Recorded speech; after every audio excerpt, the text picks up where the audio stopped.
We're living in a world where it's a very fast pace of life. We see a lot of burnout, a lot of anxiety, a lot of, it goes with anxiety, but just stress. We also see individuals who are feeling quite disconnected from the world around them and just really struggling with that and finding meaning in their life. It's become quite normalized, but sometimes also seeing people who are just sensing that they want to break from all of that as well and just want to connect to something a little bit more simple.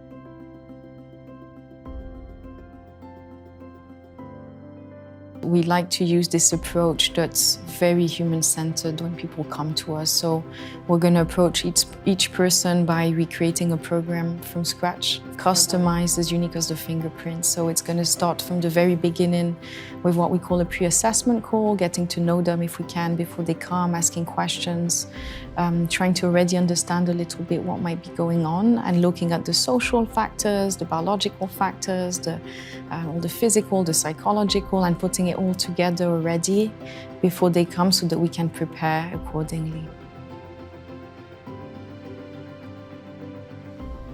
We're going to really try to work with the person to get them to agree to do whatever we decide together will be best for them. So some people agree that talking to the family will be very supportive. Some might find that a little bit more difficult. So we'll really work hand in hand with them to try and do what's best in this situation. Definitely what we call the individualized care or the customized care. In a lot of different settings, if you go to a place to get some support, there's a group in place, a program in place, and the person has to follow that program. Here, we're going to look at the person and then create a program around them to get the best results possible.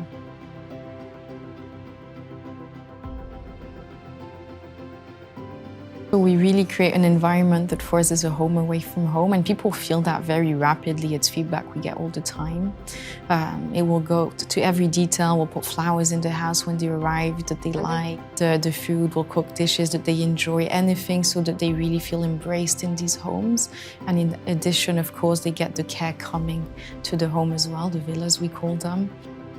Families can come and visit if they wish. And we also try to mimic or to make it possible for them to engage with the day-to-day life they would have at home. So if it's someone very engaged in business, we'll support them in having a structure here where they don't have to completely disconnect if it's not possible, yet at the same time addressing the root cause of what needs to be worked on.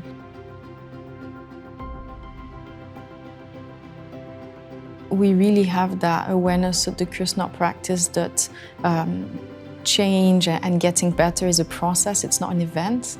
Like you say, they won't wake up one morning and suddenly everything changed. It's more of a day-to-day and looking back where they realize, wow, actually I've came quite far and things have changed. So we have that awareness in the way we approach caring for them, and then it's also structured and implemented in how the program itself is designed. So we have something called continuing care programs where the person will really be followed through even 2-3 years after they leave, and that will also be customized, individualized based on what they need. So it could be that one of the therapists goes back home with them. If it's something more centered around food and nutrition, the chef might go home and train their team.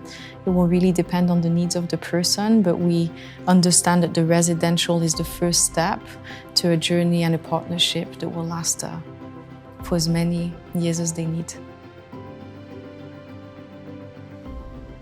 We know that relapse is often part of the journey, not always, but we know that addictive patterns or we can relapse in anxiety and panic attacks right out of the blue.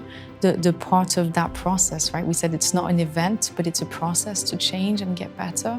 So we normalize it. We talk about it as being part of the journey, yet we learn from each of these relapses. So we're going to deconstruct and say, okay, what happened this time? What can we learn from it so that we can next time see if we can do something differently? And then there might be a relapse, but hopefully more spaced in time for certain people. And every time we'll take the learning from it, knowing that it takes a long time to change also the way the brain is shaped. And it's not about motivation, it's about also just the way that human beings are made. It takes time.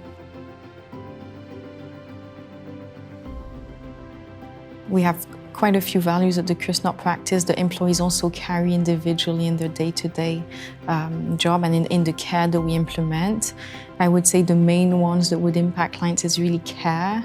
So we put that care in everything that we do, which is also something that sometimes sets us apart from other places because you can have medical doctors and nutritionists extremely competent in what they do, but that additional level of really caring for the person is something very unique here that we really try to bring in the day-to-day life of our clients. I'd say resilience, professional excellence, really striving to always be the best in what we do.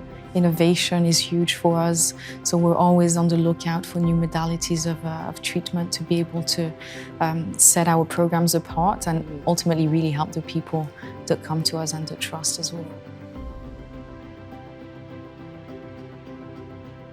I would say right now we're looking at continuously developing and improving our family programs. So we have villas like the one you're in right now that welcome also families who are going through difficult times, either for one family members or it's a whole system struggling, or one person comes on a diet and the other person for surgery and some support on mental health. So that we're really trying to right now get out there that it's also something that we do, helping whole families and not just individuals.